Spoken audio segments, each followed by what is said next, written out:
This is Universal's extraordinary motion picture version of Peter Benchley's best-selling novel, Jaws.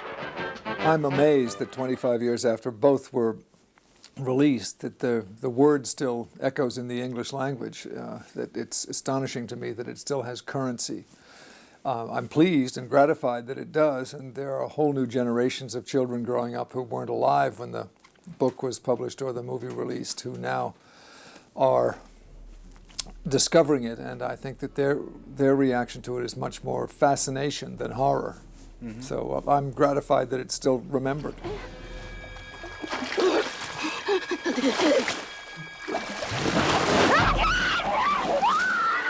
The idea of the story came into my head in 1964 when I read a small article in a New York newspaper about a shark, a 2-ton great white shark being caught off the beach of Long Island. I had talked about this book with several publishers, but until one actually offered me money for it, a publisher offered me $1,000 for 4 chapters, I hadn't done anything about it. When suddenly I had the $1,000, I had to write the 4 chapters. He made me do it. He told me to do it.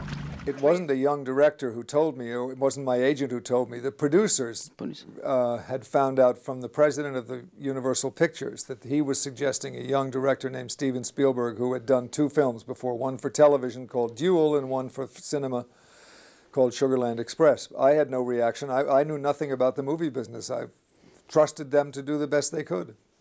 Jaws was the first screenplay I'd ever written. I would never have been allowed to write it if there had not been a threat of a Writers Guild strike in the States. And they knew that with me they could at least get a first draft because I wasn't a member of the Guild because I'd never written a screenplay.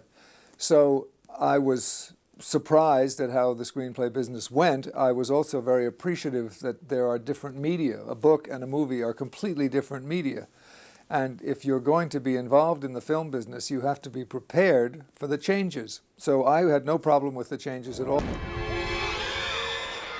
Steven Spielberg and I argued a couple of times about the specific changes, about what exactly he wanted to do, but I had no problem about the change. When I wrote the book, I knew that it couldn't be a success because it was a first novel and nobody reads first novels, and it was a first novel about a fish, so who cared? I knew they couldn't make a movie out of it because first of all, you couldn't catch and train a great white shark. And second of all, the technology wasn't good enough to build one that was realistic. So I was wrong on all counts.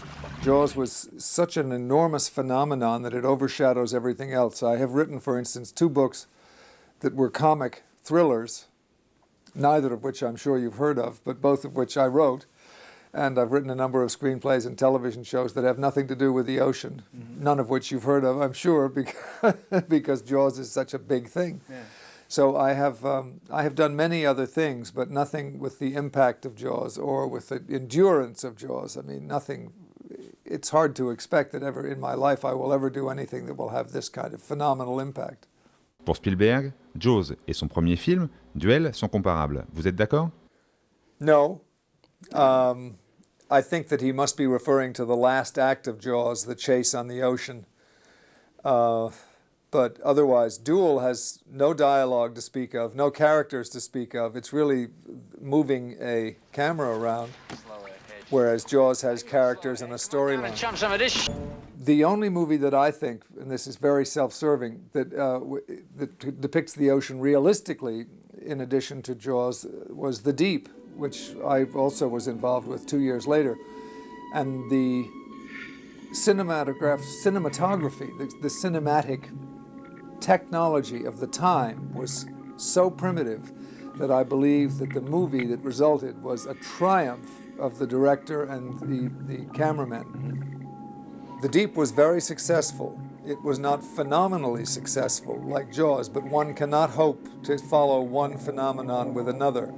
The only person who's able to do that is Steven Spielberg, who keeps topping himself time after time after time. I don't know how he does it, but it's his own peculiar genius. Everybody, please, get out of the water.